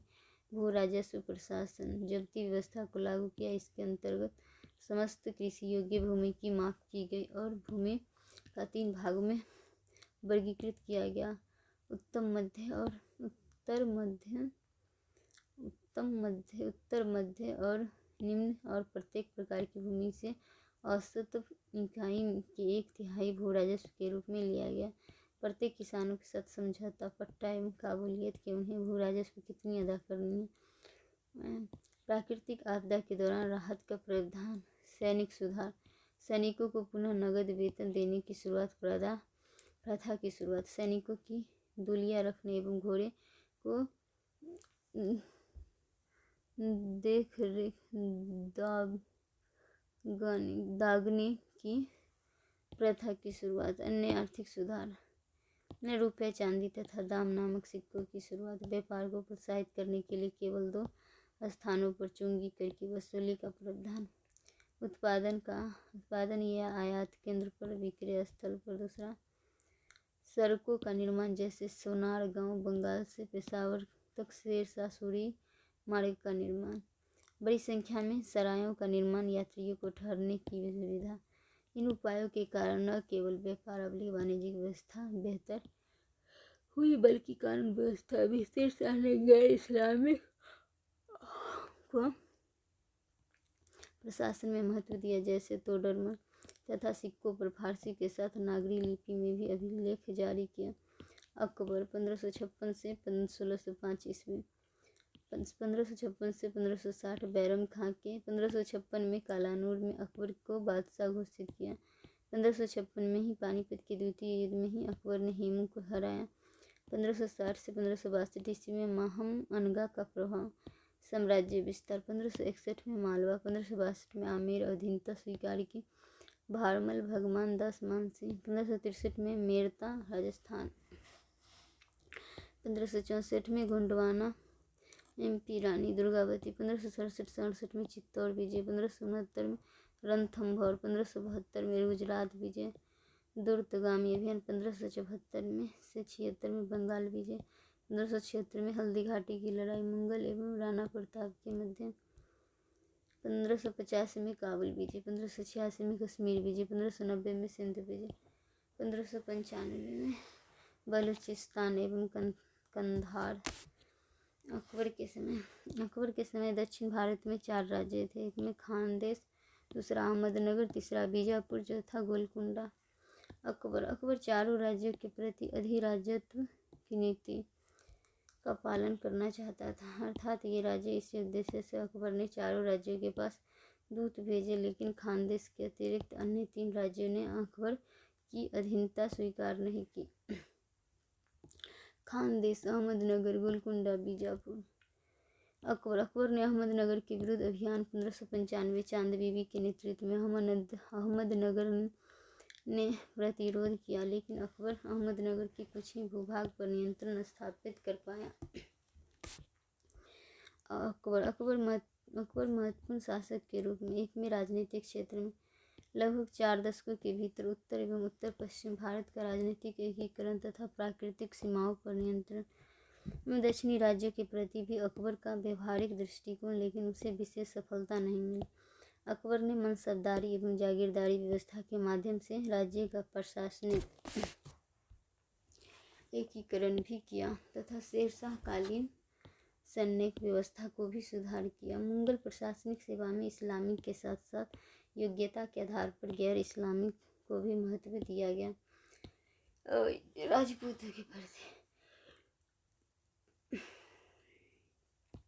राजपूतों के प्रति एक विशिष्ट नीति का पालन। जिन राजपूत शासकों ने मंगलों की संप्रभुता स्वीकार की, उन्हें नियमित नजराना एवं सैन्य सहायता देने का वचन दिया। उन शासकों को मूल क्षेत्र या राज्य पर शासन करने की स्वतंत्रता दी गई, बिना किसी भेदभाव के। मुगल सेवा में प्रतिनिधित्व दिया गया तथा बाह्य सुरक्षा का आश्वासन मुगल सेना ने दिया। आर्थिक रूप से अकबर ने कुछ नए सिक्के के साथ शेरशाह कालीन सिक्कों को जारी रखा तथा भू राजस्व से संबंधित कुछ हिस्से को शेरशाह कालीन बनाए रखा। संशोधन। आईने देहशाला की शुरुआत और कीमतों का भी एक अवसर और इसी के भू राजस्व का आधार बनाया गया। भूमि का 4 भागों में वर्गीकरण। पोलज प्रतिवर्ष खेती, परती 1 वर्ष के अंतराल पर खेती, चाचर 2 से 4 वर्ष के अंतराल पर खेती, कृषि, बंजर 5 वर्ष या उससे अधिक अंतराल पर कृषि। इस प्रकार अकबर ने आर्थिक एकीकरण को बढ़ावा दिया। सामाजिक क्षेत्र में सती प्रथा, बाल विवाह तथा बहु विवाह को प्रोत्साहित करने का तो बाल विवाह को प्रोत्साहित भी, और इसके साथ इतना ही नहीं, अकबर पहला शासक था जिसने हिंदू एवं मुस्लिम छात्रों को एक साथ पढ़ने की अनुमति प्रदान की। धार्मिक क्षेत्र में भी अकबर की नीति सुलह कुल या सहिष्णुता पर आधारित थी। धर्म के आधार पर भेदभाव आदेशों को समाप्त, जैसे 1563 में तीर्थ यात्रा कर तथा 1564 में जजिया कर को समाप्त किया गया तथा युद्ध बंदियों को बनाने की प्रथा समाप्त किया गया। और प्रशासनिक सेवा में भी धर्म के आधार पर कोई भेदभाव नहीं। धार्मिक अनुदानों को देने में भी भेदभाव नहीं। विभिन्न मुद्दों पर विचार विमर्श के लिए 1565 में इबादत खाना की स्थापना की। इस्लाम में रूढ़िवादी लोगों पर नियंत्रण स्थापित करने 1579 से स्वयं खुतबा पढ़ा और इसी वर्ष एक घोषणा पत्र महजर जारी किया जिसमें यह प्रावधान था कि विवाद की स्थिति में शरीयत का अंतिम निर्णय देने का अधिकार बादशाह का होगा। अकबर ने 1581 से 1582 में दीन इलाही या तौहीद इलाही नामक एक आचार संहिता की शुरुआत की। इसमें बादशाह को आध्यात्मिक गुरु माना गया था, हालांकि विशेष सफलता नहीं मिली। दरबार में विभिन्न धर्मों से संबंधित त्योहारों का आयोजन, जैसे होली, दीपावली, नवरोज इत्यादि सांस्कृतिक या अन्य क्षेत्र, बड़ी संख्या में संस्कृत एवं कुछ अन्य भाषा में लिखे ग्रंथों का अनुवाद, बड़े पैमाने पर दरबार में विद्वानों के संरक्षण, दरबारी इतिहास लेखन की शुरुआत तथा स्थापत्य, चित्रकला एवं संगीत का न केवल व्यापक विकास बल्कि एक समेकित संस्कृति का विकास, कंपोजिट कल्चर का डेवलपमेंट। चिश्ती या शेखू बाबा जहांगीर सलीम का काल 1605 से 1627 ईस्वी। बादशाह बनने के पश्चात जहांगीर ने 12 आदेश जारी किए, जिसमें मादक पदार्थों पर रोक तथा अस्पताल के निर्माण आदि से संबंधित थे। 1615 में मेवाड़ ने मुगलों की अधीनता स्वीकार किया। अहमदनगर को जीतने में जहांगीर भी विफल। मल्लिक अंबर के कारण अहमदनगर को मुगल साम्राज्य में मिला नहीं पाता है। जहांगीर के शासनकाल में नूरजहां गुट का राजनीति पर व्यापक प्रभाव एवं हस्तक्षेप। धार्मिक क्षेत्र में जहांगीर ने भी अकबर की तरह उदार नीति का प्रयोग किया, हालांकि कुछ कट्टरता के कुछ उदाहरण दिखाई पड़ते हैं, जैसे सिखों के पांचवें गुरु अर्जुन देव को फांसी की सजा दी। शाहजहां खुर्रम 1627 से 1657 साम्राज्य विस्तार में। 1633 में अहमदनगर का मुगल साम्राज्य में विलीन। 1636 में गोलकुंडा एवं बीजापुर ने भी मंगलों की अधीनता स्वीकार की। 1645 से 1646 में मध्य एशिया में पैतृक क्षेत्र पर नियंत्रण के लिए अभियान, औरंगजेब एवं मुराद के नेतृत्व में, लेकिन सफलता नहीं मिली। 1632 में सत्तागांव एवं हुगली में पुर्तगालियों के विरुद्ध अभियान, पुर्तगालियों को दंडित किया इसने। शाहजहां के 4 पुत्र थे, दारा, शुजा, मुराद एवं औरंगजेब। शाहजहां के जीवन काल में भी सत्ता पर नियंत्रण को लेकर इन चारों में युद्ध, जिसमें अंततः औरंगजेब को सफलता मिली। बनारस, धर्ममत, सामूगढ़ 1658, सामूगढ़ निर्णायक रहे। खाजवा देवराय। धर्मत एवं सामूगढ़ की लड़ाई अत्यधिक महत्वपूर्ण, सामूगढ़ को ही निर्णायक माना गया है। औरंगजेब 1657 से 1707। असम में अहोम शासक के विरुद्ध अभियान, आंशिक सफलता मिली। सुदूर दक्षिण में 1686 में बीजापुर, 1687 में गोलकुंडा का मुगल साम्राज्य में विलय। धार्मिक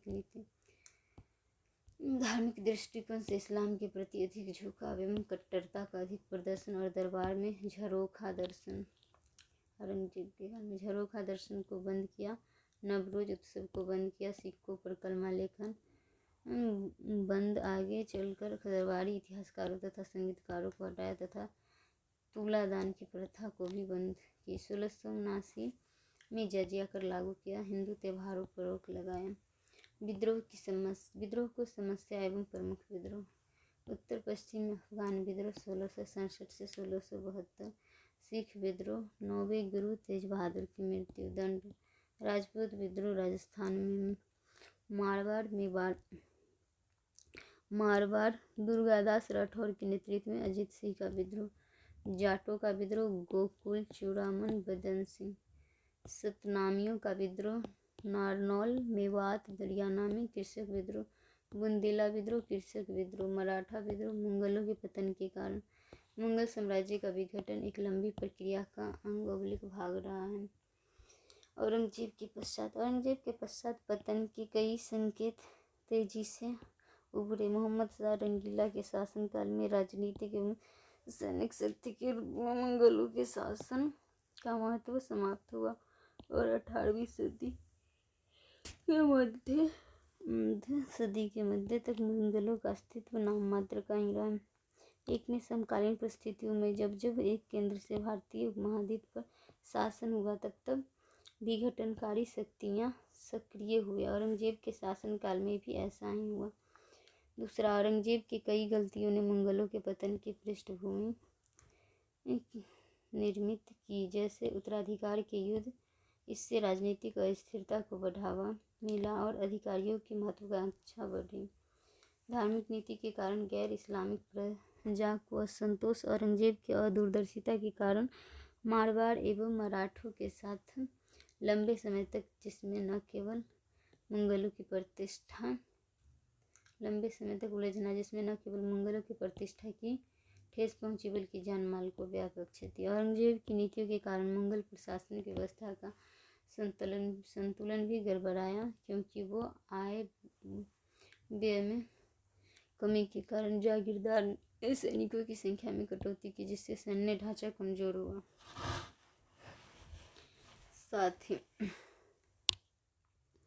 साथ ही कृषि में सुधार के लिए कोई कदम नहीं उठाया गया और किसानों पर करों का बोझ बढ़ता गया।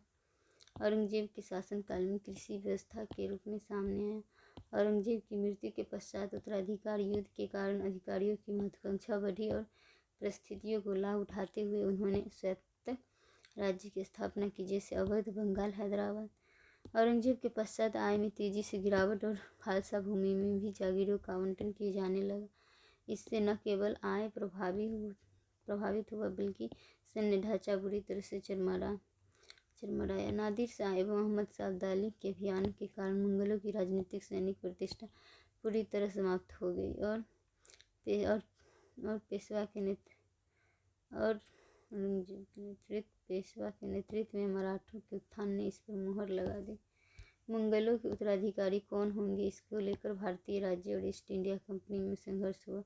अंततः विभिन्न कारणों से ईस्ट इंडिया कंपनी को सफलता मिली, जैसे नौसैनिक शक्तियाँ, आधुनिक विचार का प्रभाव, बेहतर सैन्य संसाधन, भारतीयों से राजनीतिक एकता की कमी, भ्रष्टाचार इत्यादि।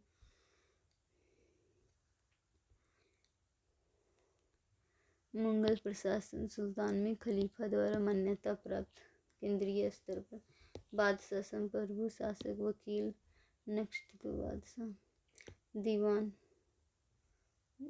वित्तीय, मीर बख्शी, सैन्य अधिकारी, मनसबदारों की नियुक्ति। मुगल प्रशासन में धार्मिक विभाग सद्र, काजी, मुहतसिब, मीर अदल, घरेलू विभाग मीर समा, केंद्रीय प्रांतीय स्तर पर प्रमुख सूबेदार अवलिक, नाजिम, कानून व्यवस्था, दीवान, बख्शी, दरोगा, ये डाक, मेवाड़, तीव्र गति का धावक, एक जगह से दूसरी जगह खंजर पहुंचाना।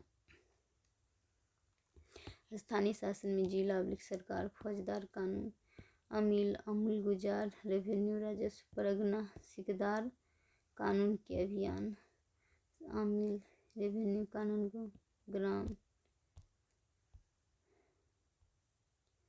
नगर प्रशासन का प्रमुख कोतवाल, किले का प्रमुख किलेदार, बंदरगाह प्रशासन प्रमुख मुत्सद्दीर, सदर प्रमुख, सदर अस्पताल और सदर बाजार।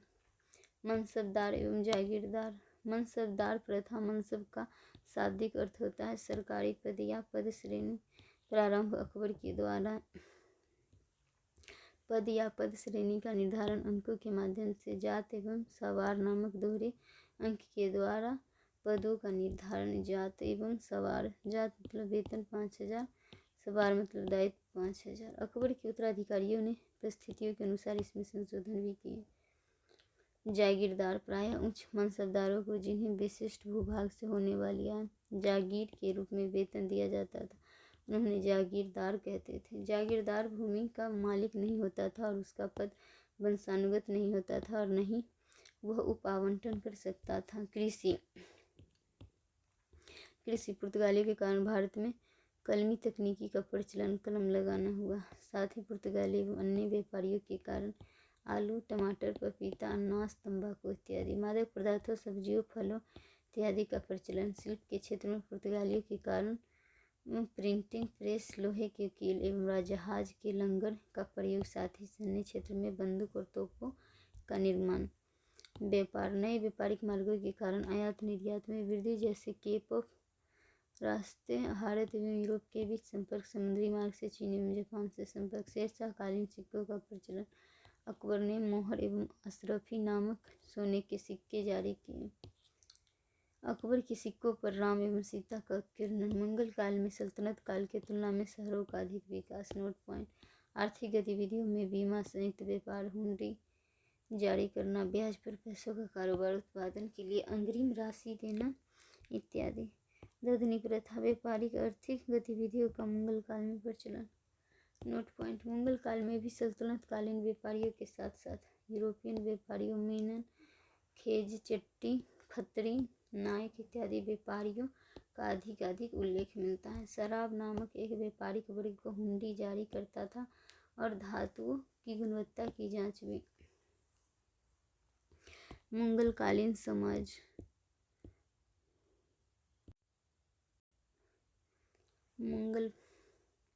मुगलकालीन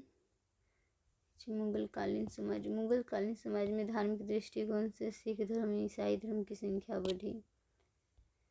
मंगलकालीन शासक वर्ग में ईरानियों का महत्व बढ़ा, तुरानियों के साथ साथ तथा भारतीय मुसलमानों एवं राजपूतों का भी।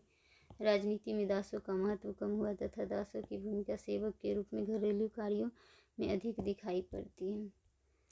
मंगल काल में राज परिवार से संबंधित शिक्षित एवं सक्रिय महिलाओं की जानकारी अधिक मिलती है, जैसे गुलबदन बेगम, महामनगा, नूरजहां, जहारा, रोशनारा और जम्बुनिसा इत्यादि। शिक्षा के क्षेत्र में गैर धार्मिक का महत्व बढ़ा, जैसे इतिहास, फारसी के प्रशासन के महत्व के कारण फारसी जानने वाले हिंदुओं की संख्या बढ़ी। मुगल काल में भी क्षेत्रीय भाषाओं का विकास जारी रहा। ग्रामीण क्षेत्र में अभिजात्य वर्ग के रूप में जमींदारों का महत्व बना रहा। दो प्रकार के जमींदार, एक में प्राथमिक जमींदार भूमि के मालिक और मजदूरों के द्वारा जमींदारों की भूमि पर खेती की जाती थी। दूसरा मध्यस्थ जमींदार, भूमि के मालिक के अतिरिक्त भू राजस्व वसूली में इनकी भूमिका वसूली के वंशानुगत अधिकार राज्य के द्वारा मान्यता प्राप्त, साथ ही भू राजस्व वसूली में से कुछ अंश इन्हें भी दिया जाता था। ग्रामीण क्षेत्र में किसानों को मुख्यतः दो वर्ग एक हैं। एक में खुदकास्ट जो अपनी भूमि पर स्वयं खेती करता था, पही कास्ट खेतीहर मजदूर। मुगल स्थापत्य, बाबर, हुमायूं, अकबर, जहांगीर, शाहजहां, औरंगजेब। पृष्ठभूमि, मध्यकाल में इंडो इस्लामिक स्थापत्य की शुरुआत सल्तनत काल में हुई। सल्तनत काल में ही यह धीरे धीरे परिपक्व हुई। क्षेत्रीय राज्यों के अधीन स्थानीय शैलियों के साथ इसका बेहतर समन्वय हुआ। मुगल काल में इसका चरमोत्कर्ष दिखाई देता है तथा मुगल काल में यह चरमोत्कर्ष को प्राप्त करता है। मुगल शासकों का उदार दृष्टिकोण, फारस एवं ईरान और अरब राज्यों से बेहतर संबंध तथा यूरोप से निरंतर संपर्क के कारण स्थापत्य के क्षेत्र में सामाजिक संस्कृति अधिक परिपक्व हुई। बाबर एवं हुमायूं के काल में बाबर के स्थापत्य में रुचि थी, लेकिन राजनीतिक परिस्थितियों के कारण न तो इसको वक्त मिल पाया और न ही आर्थिक परिस्थितियां उसके अनुकूल रही। फिर भी बाबर के द्वारा कुछ बागों एवं मस्जिदों का निर्माण हुआ, जैसे आगरा में जौहर बाग एवं आराम बाग तथा पानीपत, संभल एवं आगरा में मस्जिदों का निर्माण। बाबर की तरह हुमायूं को भी स्थापत्य में रुचि थी और दिल्ली में दीन पनाह नाम से एक नए शहर की नींव रखी थी, लेकिन राजनीतिक एवं आर्थिक परिस्थितियों के कारण हुमायूं भी स्थापत्य के विकास में कुछ विशेष योगदान नहीं दे पाया। नोट पॉइंट, शेरशाह ने दीन पनाह नगर के स्थान पर किलेबंदी की और कुछ इमारतों निर्माण का कार्य, इसे पुराना किला भी कहा जाता था तथा शेरशाह के काल में ही बिहार के सासाराम में उसके मकबरे का निर्माण झील के मध्य में निर्मित है। यह मकबरा और इंडो इस्लामिक स्थापत्य का एक महत्वपूर्ण उदाहरण है। अकबर के काल में बड़ी संख्या में इमारतों का निर्माण, जैसे आगरा के किला, फतेहपुर सीकरी, इलाहाबाद, लाहौर, अटक इत्यादि स्थानों पर किलों का निर्माण इत्यादि। इन इमारतों के निर्माण में अकबर ने राजनीतिक सामरिक अवस्थाओं का ध्यान रखा। जैसे विशाल किलों का निर्माण एक तरफ शासक वर्ग के मामलों को प्रशासकीय भव्यता और प्रभाव को प्रदर्शित करता था, दूसरी तरफ उत्तर पश्चिम पर नियंत्रण बनाए रखने के लिए लाहौर में किले का निर्माण तथा पूर्वी भारत पर नियंत्रण बनाए रखने के लिए इलाहाबाद किले का निर्माण। इन किलों के निर्माण के पीछे आर्थिक स्थिरता भी एक महत्वपूर्ण मकसद था, क्योंकि मुगल साम्राज्य का सबसे उपजाऊ क्षेत्र लाहौर एवं इलाहाबाद के मध्य ही पड़ता था। भवनों के निर्माण में नियोजन पर विशेष बल दिया गया। प्रकृति के साथ एक बेहतर सामंजस्य बिठाया गया। यही कारण है विशालता के बावजूद ये अत्यंत ही आकर्षक दिखते थे। किले के भीतर फोर्ट, बड़ी संख्या में भवनों का निर्माण। इन भवनों को दो भागों में वर्गीकृत कर सकते हैं। धार्मिक उद्देश्य से निर्मित भवन, जैसे फतेहपुर सीकरी में जमा मस्जिद, सलीम चिश्ती का मकबरा, तथा लौकिक उद्देश्य से निर्मित इमारतें। भवनों को भी दो लौकिक उद्देश्य से निर्मित भवनों को भी दो भागों में वर्गीकृत कर सकते हैं। सार्वजनिक, एक में सार्वजनिक उद्देश्य से निर्मित भवन, जैसे दीवाने खास यहाँ बैठक लगती थी, तथा व्यक्तिगत उद्देश्य से निर्मित इमारत, जैसे हवा महल, जोधाबाई का महल, अकबरकालीन इमारतों का एक महत्वपूर्ण लक्ष्य है। हिंद एवं इस्लामिक का स्थापत्य, जैसे आगरा के किले में जहांगीरी महल पर मानसी के महल का प्रभाव, फतेहपुर सीकरी में पंच महल पर नालंदा बौद्ध विहार, तथा जोधाबाई के महल पर द्रविड़ स्थापत्य का प्रभाव इत्यादि। अकबरकालीन भवनों के अलंकरण में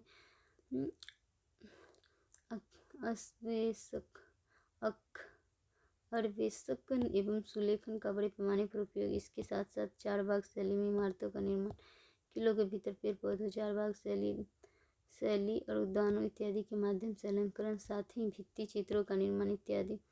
निर्माण सामग्री, अकबर के काल में लाल बलुआ पत्थर का बड़े पैमाने पर प्रयोग, साथ ही संगमरमर का।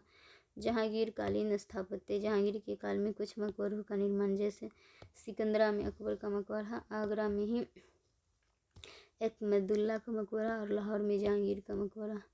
कलात्मक दृष्टिकोण से कुछ नई विशेषताओं की शुरुआत, जैसे शम्सुद्दौला का मकबरा मुगल काल में संगमरमर से निर्मित या पूर्णतः संगमरमर से निर्मित पहला मकबरा है। इस मकबरे में पिटरा ड्यूरा कीमती पत्थर की जरावट का पहली बार प्रयोग। इसका चरमोत्कर्ष ताजमहल में दिखाई पड़ता है। स्थापत्य के क्षेत्र में सामरिक संस्कृति की परंपरा इस दौर में भी जारी रही। सिकंदरा में अकबर के मकबरे पर इस्लाम धर्म के साथ साथ बौद्ध धर्म एवं हिंदू धर्म के स्थापत्य का प्रभाव बड़े पैमाने पर दिखाई पड़ता है। शाहजहाँ कालीन स्थापत्य के दृष्टिकोण से शाहजहाँ के काल के विशेष महत्व है। इस दौर में आगरा एवं दिल्ली में बड़ी संख्या में इमारतों का निर्माण, जैसे दिल्ली में लाल किला एवं जमा मस्जिद, आगरा किले के भीतर दीवाने आम एवं दीवाने खास, नगीना मस्जिद, मोती मस्जिद तथा ताजमहल। अकबर की तरह शाहजहाँ ने भी किले के महत्व को समझा तथा राजनीतिक सामरिक जरूरतों का ध्यान रखते हुए न केवल लाल किले का निर्माण किया, बल्कि आगरा के किले में बड़ी संख्या में भवनों का निर्माण।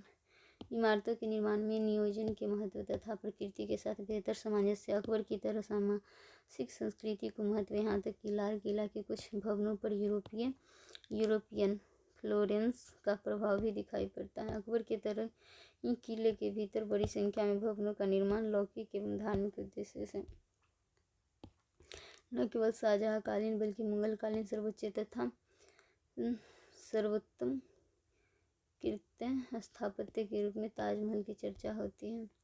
एक में चार बाग शैली में ताजमहल का निर्माण, इसी पूर्णतः संगमरमर से निर्मित पेट्रा ड्यूरा का बड़े पैमाने पर अलंकरण के लिए उपयोग, गुंबद, मेहराब, चिनार अत्यंत ही वैज्ञानिक एवं आकर्षक तरीके से निर्मित क्षेत्रीय एवं जाति जालियों का निर्माण। हिंदू स्थापत्य का प्रभाव, प्रकृति के साथ बेहतर समन्वय सामंजस्य आकर्षक बनाने के लिए ताजमहल के तीनों तरफ लाल बलुआ पत्थर की इमारतें, पानी के फव्वारे, कृत्रिम झील इत्यादि इसकी सुंदरता को और बढ़ाते हैं। ताजमहल पर हुमायूं, शेरशाह, हुसैन शाह एवं अहमदुल्ला के मकबरे का प्रभाव देख सकते हैं। यूरोपियन स्थापत्य। यूरोपियन स्थापत्य में एक यूरोपियन स्थापत्य भारत में यूरोपियन स्थापत्य के विकास में पुर्तगालियों, फ्रांसीसियों एवं अंग्रेजों की महत्वपूर्ण भूमिका दिखाई पड़ता है। सर्वप्रथम पुर्तगालियों ने भारत में यूरोपियन स्थापत्य की शुरुआत की। इनके द्वारा निर्मित इमारतें गोवा, दमन दीव इत्यादि क्षेत्रों में देखी जा सकती है। इन्होंने धार्मिक एवं लौकिक दोनों ही उद्देश्यों से इमारतों का निर्माण कराया, जैसे चर्च, प्रशासनिक कार्यालय, आवासीय भवन, व्यापारिक केंद्र इत्यादि। एग्जाम्पल में 1619 में गोवा में कैथेड्रल चर्च का निर्माण, दुनिया की प्रमुख चर्चों में इसकी गिनती होती है। पुर्तगाली स्थापत्य की सामान्य विशेषताएं: निर्माण में लकड़ी एवं ईंटों का अधिकाधिक प्रयोग, ढलवाकर छत, मीनार, दरवाजे की तरफ खुलती खिड़कियां इत्यादि। इसे आइबेरियन शैली भी कहा गया है। फ्रांसीसी स्थापत्य ने पांडुचेरी, चंद्रनगर इत्यादि क्षेत्रों में कुछ इमारतों का निर्माण धार्मिक, व्यापारिक, प्रशासनिक मकसद से इमारतों का निर्माण। पांडिचेरी में नगर नियोजन प्रबल, जहां कुछ हिस्सा केवल फ्रांसीसियों के लिए आरक्षित था। एग्जाम्पल में sacred heart of Jesus church, Pondicherry में। ब्रिटिश स्थापत्य। ब्रिटिश स्थापत्य एक यूरोपियन स्थापत्य का सर्वाधिक विकास अंग्रेजों के संरक्षण में, क्योंकि सर्वाधिक भूभाग पर अंग्रेजों का नियंत्रण, सबसे लंबे समय तक अंग्रेजों का शासन एवं संसाधनों पर भी अंग्रेजों का नियंत्रण। भारत में अंग्रेजों के संरक्षण में स्थापत्य का क्रमशः विकास हुआ। प्रारंभ में व्यापारी कंपनी के रूप में अंग्रेजों ने कलकत्ता, बम्बई, मद्रास एवं कई अन्य शहरों में व्यापारिक, आवासीय उद्देश्यों से इमारतों का निर्माण तथा इन शहरों में सुरक्षात्मक एवं साम्राज्यवादी महत्वाकांक्षा से प्रेरित होकर किलों का निर्माण या सुरक्षात्मक घेरों का निर्माण, जैसे फोर्ट विलियम इत्यादि। बंगाल पर नियंत्रण के पश्चात राजनीतिक उद्देश्य से कलकत्ता में कुछ किलों का निर्माण, जैसे writers building, government house, town hall इत्यादि। 1813 के पश्चात देश के अलग अलग हिस्सों में स्कूल एवं कॉलेज का निर्माण। 1857 के विद्रोह के पश्चात जब अंग्रेजों का प्रत्यक्ष शासन प्रारंभ हुआ तो राजनीतिक, प्रशासनिक, आर्थिक जरूरतों के साथ साथ राजनीतिक श्रेष्ठता की भावना से प्रेरित होकर बड़ी संख्या में इमारतों का निर्माण, जैसे कलकत्ता, बॉम्बे, मद्रास में उच्च न्यायालय का निर्माण, चेन्नई शिवाजी टर्मिनल का, कुछ प्रमुख अन्य रेलवे स्टेशन का निर्माण, विभिन्न शहरों में पोस्ट ऑफिस का निर्माण। इसके अतिरिक्त बड़ी संख्या में देश के अलग अलग हिस्सों में कॉलेज की स्थापना। इन इमारतों को विक्टोरियन शैली भी कहा गया है। इसके सामान्य विशेषताएं हैं: इमारतों के निर्माण में लाल बलुआ पत्थर, चूना पत्थर प्रयोग, स्टील एवं सीमेंट का प्रयोग, ढलवाकर छत, प्राय प्रवेश द्वार के ऊपर खिड़कियां, मीनारों का निर्माण इत्यादि। इन इमारतों पर हिंदू इस्लाम के स्थापत्य का प्रभाव भी दिखाई पड़ता है, जैसे गुंबद एवं मेहराब के साथ साथ स्तंभों एवं जालियों का निर्माण। 1911 में दिल्ली को राजधानी बनाए जाने की घोषणा के साथ स्थापत्य निर्माण के क्षेत्र में एक नए चरण की शुरुआत होती है। इस दौर में विक्टोरियन शैली या इंडो गोथिक शैली के कुछ नए तत्वों का शामिल किया गया। एक में गोलाकार संरचना पर अधिक बल दिया गया, दूसरा भारतीय विशेषताओं का भी अधिक समाहित किया गया, बड़ी संख्या में गोलाकार स्तंभों का निर्माण। तीसरा अपेक्षाकृत विशाल संरचनात्मक इमारतों का निर्माण। प्रमुख उदाहरण: एक में 1911 में मुंबई में जॉर्ज पंचम के सम्मान में गेटवे ऑफ इंडिया का नींव रखी गई। दूसरा 1921 में कलकत्ता में विक्टोरिया मेमोरियल, ताजमहल का प्रभाव। तीसरा 1927 दिल्ली संसद भवन। चौथा 1938 में राष्ट्रपति भवन दिल्ली। पाँचवें 1931 में दिल्ली इंडिया गेट। प्रथम विश्व युद्ध तथा अफगान युद्ध के शहीदों के सम्मान में। नोट: इसी दौर में दिल्ली में कनॉट पैलेस, दिल्ली में व्यापारिक केंद्र का निर्माण, संसद भवन, राष्ट्रपति भवन इत्यादि के निर्माण में लुटियन एवं बेकर नामक वास्तुकार की महत्वपूर्ण भूमिका। ब्रिटिश काल में क्षेत्रीय चित्रकला पट्टनाकलम या कंपनी शैली। मुगल चित्रकला के पतन के पश्चात इस चित्रकला का विकास। बंगाल, बिहार एवं उत्तर पश्चिम में पंजाब पे इसका विस्तार देख सकते हैं। यूरोपियन व्यापारियों एवं अधिकारियों ने संरक्षण प्रदान किया। विशेषता: लघु चित्रकला, मुख्यतः कागज एवं हाथी दांत पर चित्रों का निर्माण। आम जनजीवन से संबंधित चित्र, जैसे बाजार, बढ़ई, लोहार, किसान एवं त्यौहार इत्यादि। मधुबनी पेंटिंग्स प्रमुख केंद्र मधुबनी, दरभंगा, नेपाल का तराई क्षेत्र इत्यादि। भित्ति चित्र एवं लघु चित्रण दोनों प्रकार के उदाहरण। भित्ति चित्र में देवताओं के घर का चित्रण, नवविवाहित दंपति का कमरे का चित्रण अत्यंत ही लोकप्रिय है। मधुबनी पेंटिंग्स के अंतर्गत मांगलिक अवसरों पर भूमि एवं प्रवेश द्वार पर चित्रों का निर्माण। आरीपन आरंभ में इन चित्रों के निर्माण में महिलाओं की अनेक भूमिका रही। एक में चमकदार रंगों या चटक रंगों का प्रयोग, दूसरा चित्रों में प्रायः स्थान खाली नहीं छोड़े जाते हैं बल्कि फूल, पत्तियों एवं कोणीय चिन्ह इत्यादि बनाए जाते हैं। बंगाल शैली या ठाकुर शैली। एक में स्वदेशी आंदोलन के दौरान चित्रकला की शैली का विकास, दूसरा चित्रकला शैली के विकास में अविंद्रनाथ ठाकुर तथा नंदलाल बोस, आश्रित हलदर इत्यादि की महत्वपूर्ण भूमिका रही। तीसरा अजंता, मुगल एवं अन्य एशियाई देशों से चित्रों से प्रेरणा ग्रहण। चौथा यथार्थवादी चित्रण। पाँचवें आम जनजीवन से संबंधित विषयों के चित्रों में महत्व तथा पौराणिक विषयों को। चौथा पट्टचित्र का पट्टचित्र। एक में एक काली घाटपुरी, जगन्नाथ उड़ीसा, नाथ द्वार राजस्थान। लघु चित्र विषय धार्मिक एवं आम जनजीवन से संबंधित। वर्ली पेंटिंग्स गुजरात एवं महाराष्ट्र में रहने वाले जनजातीय समाज के द्वारा निर्मित प्राकृतिक विषयों के साथ साथ आम जनजीवन से संबंधित चित्र। इसकी तुलना भीमबेटका के चित्रों से की जाती है। एक में सब्जी एवं अन्य प्राकृतिक वस्तुओं से प्राप्त रंगों का प्रयोग। छठा कलमकारी, मछलीपट्टनम आंध्र प्रदेश, श्रीकालहस्ती आंध्र प्रदेश का प्रॉपर चित्रण सब्जी एवं प्राकृतिक रंगों से विजयनगर काल से यह प्रचलित है। साथ में कोहबर सोहराई झारखंड की जनजातीय क्षेत्र। हजारीबाग मुख्यतः भित्ति चित्र, वंश वृद्धि एवं फसल वृद्धि के रूप में चित्रित नाटक रंगमंच पर आधारित। भारत में रंगमंच की विकास यात्रा को मुख्यतः 3 भागों में बांटकर देखा जा सकता है। एक में सांस्कृतिक रंगमंच, शास्त्रीय रंगमंच। इसका विकास प्रथम सदी ईस्वी से लेकर 1000 ईस्वी तक माना गया है। भारत मुनि के नाट्य शास्त्र में शास्त्रीय रंगमंच से संबंधित लोगों को लिपिबद्ध किया गया है। शास्त्रीय रंगमंच से संबंधित प्रमुख विषय जैसे पौराणिक विषय, प्रेम प्रसंग इत्यादि। अनुशासन पर अत्यधिक बल, प्रायः प्रार्थना के साथ इसकी शुरुआत। प्रदर्शन के दौरान अभिनय एवं संवाद पर अधिक बल और सस्य पर नहीं, अंत सुखांत होता था। मुख्यतः शहरी जीवन पर केंद्रित और शहरों पर इसका मंचन। प्रमुख नाटककार कालिदास, विशाखादत्त, सुदत्त, भभूति, हर्षवर्धन इत्यादि। लोक रंगमंच 1000 AD से 1800 AD। ग्रामीण क्षेत्रों में प्रायः इसका मंचन अनुशासन पर बल नहीं, प्रारंभ एवं अंत से संबंधित कुछ निश्चित नियम नहीं। रंगमंच के निर्माण एवं कलाकारों की वेशभूषा के लिए स्थानीय संसाधनों का उपयोग। इसका मुख्य मकसद मनोरंजन तथा कई बार आम जनजीवन संबंधी मुद्दों पर नैतिक संदेश का संचार करना। अभिनय के साथ साथ संगीत का हास्य पर अधिक बल। क्षेत्रीय भाषाओं में इसका मंचन धार्मिक, राजनीतिक, प्रेम प्रसंग इत्यादि विषयों पर इसका मंचन। प्रमुख रामलीला, रासलीला, यक्षगान कर्नाटक में, अक्षय नाट्य असम में तथा तमाशा महाराष्ट्र में। आधुनिक काल ब्रिटिश काल में नाटक के माध्यम से राष्ट्रीय चेतना का प्रसार। मातेंदु हरिश्चंद्र प्रसाद इत्यादि। आजादी के पश्चात नुक्कड़ नाटक लोकप्रिय हुआ।